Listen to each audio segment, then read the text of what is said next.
Hello, everybody. Ken Smith here for the Klamath Tribes podcast. Today, we're talking about transportation, specifically the Quail Trail.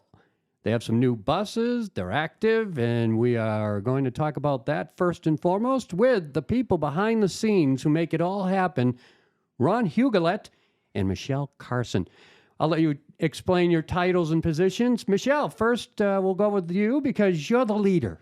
Hi, I'm Michelle Carson. I am the program transit manager, and I have been working for the tribes for almost 17 years. Wow. Now, you didn't start out in the transportation. You branched out from what department? I was working in community services as the elder outreach worker. And Ron, how about your background and title? My title is the Transit Program Specialist. My background, I worked about 30 years for the Department of Defense and retired and came on into the transit program just because I was looking for a part-time job and worked as a driver for a couple of years, and a position opened up and I decided I'd like to apply for it, so I did and got the position. How long? 2 years now.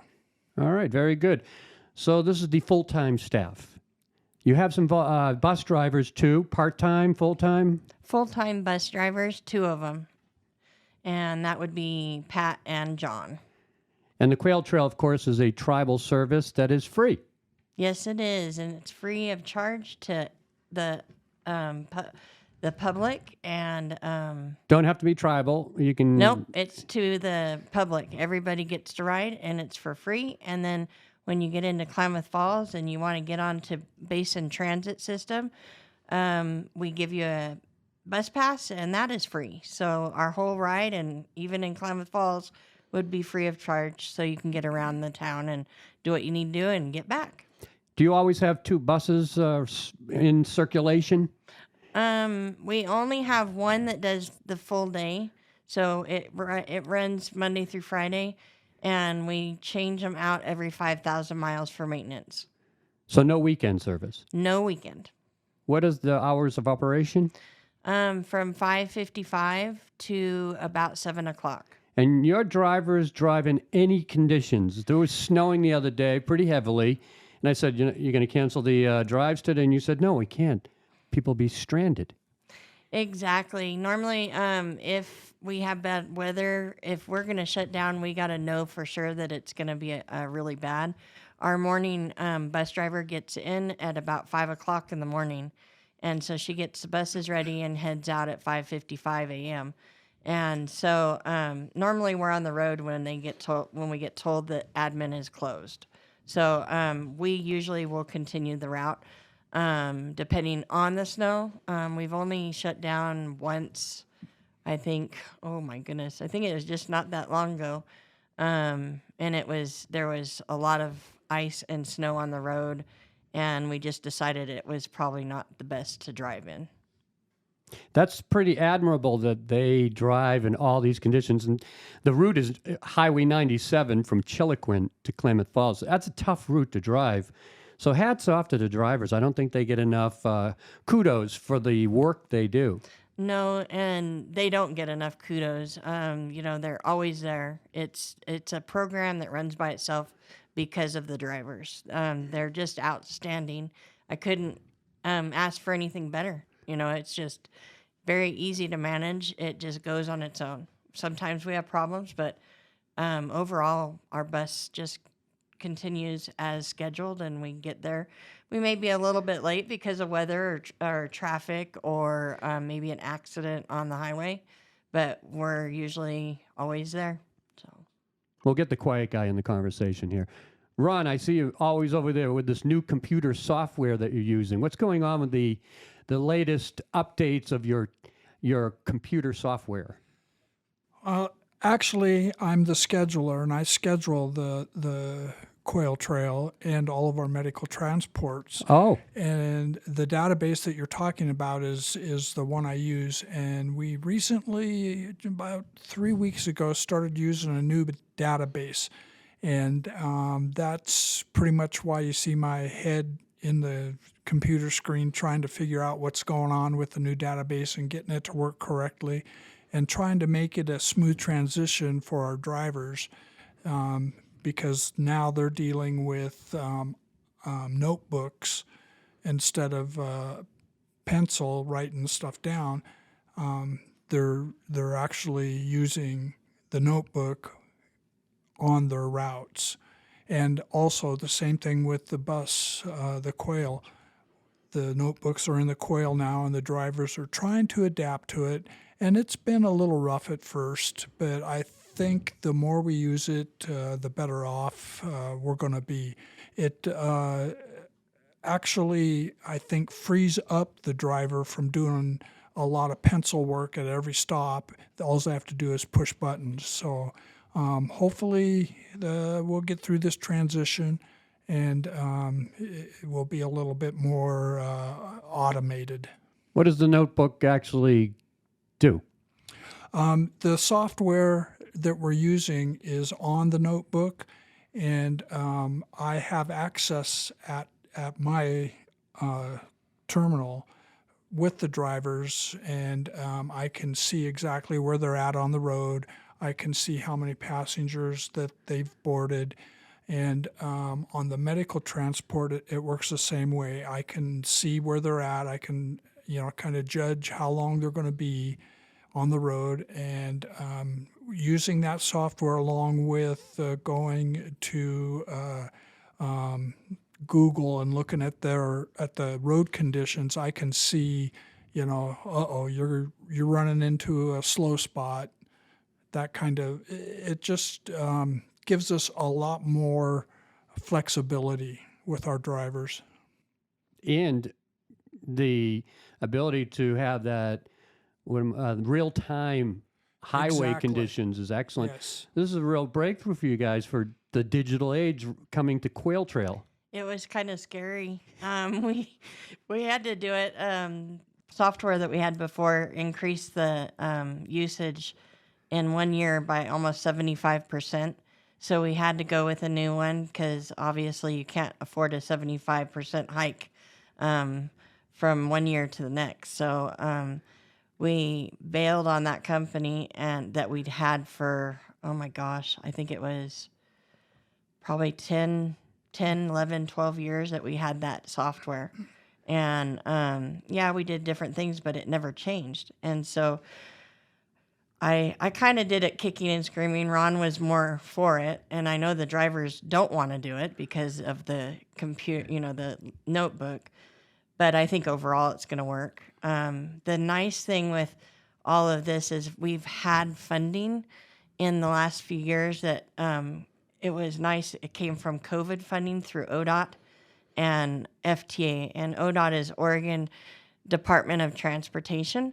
And so our grants are mostly through them, and then we have FTA tribal funds. And so it was very nice that we've had this little bit of money, and one of the grants was to buy and purchase 2 of the buses. And then we've also had leftover money that we could actually get a new database. So we're kind of moving up in the world a little bit, but we still have a lot more vehicles that we have to buy, because our vehicles are well over 100,000 miles, and they're like about 8, 9, 10 years old, if not more. And so we do need to start really purchasing. We do have another grant that we're going to have to purchase an SUV with, which helps us get onto dirt roads for medical transport. The 2 new buses are on the road. They were put out there, last week? Yesterday. Yesterday. This week. All right, so we're recording this show. Today is March 9th? 8th, sorry. So March 7th, you put them on the road. Correct. How they doing? So far, they're doing pretty good. I think I know Pat enjoyed driving it. There's a huge difference. These are 14 passenger buses, and the big Quail trails were 22 passenger buses. So it's a little smaller for Pat, and I think she liked that. And plus they're brand new. They're quiet. They're driving down the road smooth. So it's just a lot better. 14 passengers. You can expand 2 seats, you said? I went out there with Michelle to look at them. You're also proud of the USB ports that they have for every seat. Yes, it's awesome that the riders will be able to plug their phones in or work on a computer if they wanted to. If there's a jump seat that takes the place of the wheelchairs, and so that allows for 2 more seats, and that would be 14. Right now, it's just a 12 passenger. We're going to be installing the 2 seats, hopefully in the very near future, and then hopefully in the near future, we will be getting the buses wrapped, which means we'll have the Klamath Tribes on them, we'll have logos, we'll have everything on them. And the way I'm looking at them, they're going to look really nice. So the 2 new buses are joining a fleet of how many more buses? Right now, we've parked one of our buses. I think it's going to be 5. So the 2 new buses doing the heavy load now, all the work, or are they the ones that you're only utilizing? Right now, yes, because with having 14 passenger buses, you don't have to have a CDL. Our buses aren't big enough or heavy enough, even when they're 22 passengers, that would require a CDL because of weight. But because of the passengers, we have to have a CDL. If it's over 14 passengers, it has to have a CDL. And for getting CDLs, it's not as easy as it used to be. And to have drivers be able to do that, we've decided that it's much easier and also fuel efficient to use the smaller buses. And hopefully, if we get where we're getting too many riders, we will probably end up having to think about maybe adding a route. We don't know. But that's down the road. Hopefully we can plan for that in the next year or 2. But right now, we just have to get these buses out because our other buses are kind of falling apart. Well, you got these just in time, it sounds like. Yes. So our big buses have always been real good buses. But, with big buses come big engines, and, they do break down. And overall, I think that we have gotten a lot of use out of them. And we've had breakdowns, but it's very minimal, and actually the buses look wonderful for being as old as they are. We have a 2014 and a 2015 that pretty much the 2 new buses that we have replaced those. Yeah, so I think we're looking at probably keeping one of the 22 passenger buses for the future use, maybe as a backup. But that's pretty much we're still trying to figure out which way to go with the 22 passenger buses. What's your average ridership each day and week? I would say average 45. And the bus is ever full, or do you always have open Yes. seats? Yes. There's been times when they'll board 10, 12 people at one stop. The thing is, there's usually always an open seat because you'll be dropping somebody off at the next stop or something, and then somebody else will get on. So, there's been no problems with seating on the 22 passenger buses. And do we mainly see tribal riders? We see a lot of tribal riders. We see a lot of elders, and we see a lot of the public. So it's a little bit of everybody. Yeah. It's a lifeline between Chiloquin and Klamath Falls for these people. Yes, and then for just in the last couple of years, we added a stop to Clamoya, so we're also getting people from Klamath Falls that are coming to Chiloquin so that they can go at the casino to eat, to gamble, to do whatever they want, and they have several hours that they could actually be there and ride the bus. And I think it's great. We can help the casino to get more people in there. And I think overall we're really helping the community. Yeah, we're leaving out one important route, and that's every Thursday we do the Beatty route. So we try and reach out as far as we can, and we run to Beatty, Sprague River and Beatty into Klamath Falls, and that usually averages about 8 people per trip. So it's just a way to reach out and help some of the really rural community. And then we have what is literally a lifeline, the emergency vehicle services that you provide to get to pharmaceuticals, medical. Actually, they're not emergency. They're non-emergency. I'm medical. sorry, yeah, not, but medical service Right. specifically. Right, and those are a real big part of what we do, besides the quail. On average, we'll do 10, 15 of those a week. Wow. And what vehicle do you use for that? We have right now we have 4 Dodge Caravans that are ADA suited, so we can get a wheelchair in there, a standard wheelchair. We also have 2 Ford Transit vans that have the big lifts, wheelchair lifts in the back, and so those hold about, I think, 6 people. Yes. And then we have a couple of like SUVs, like Honda CRV and Subarus, that we can get out into rural areas and not have to worry about getting stuck. So. And do these vehicles take them to Medford as well? Medford, Bend, Portland. We've seen Eugene quite Lakeview. recently. Lakeview. Anywhere. Oh boy, that's a heck of a service, and it's free. Yes. What a service to have for the tribal community. We run about, I'm trying to think, 4 main grants that are Oregon Department of Transportation that we apply for.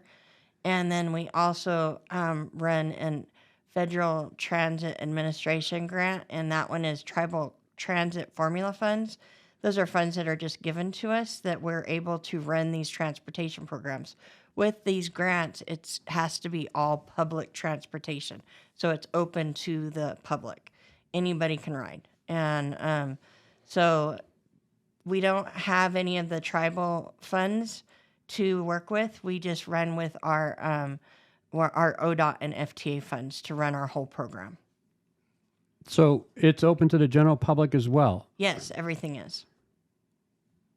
Wow, that can get a little overwhelming maybe, huh? It is, but we do. It keeps me busy. Yeah, it keeps Ron very busy. I'm in the background doing grants and bills and keeping it going, and he actually does all the scheduling and keeps the drivers where they need to be. But it's great. It's actually really great program to look at from behind the scenes because you see how much it's helping the public. That's why you're so busy over there, because we all work in the same building here, and I always see Ron over there looking stressed and busy, and I didn't realize you were. I didn't realize. I probably booked 2 people. And I'm going, how am I going to get both these people this over here?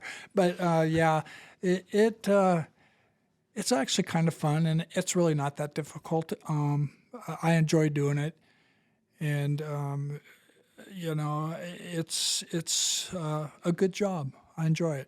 I think overall, the tribe does an excellent job of getting the tribal members, elders, whoever needs to, they get them where they need to go.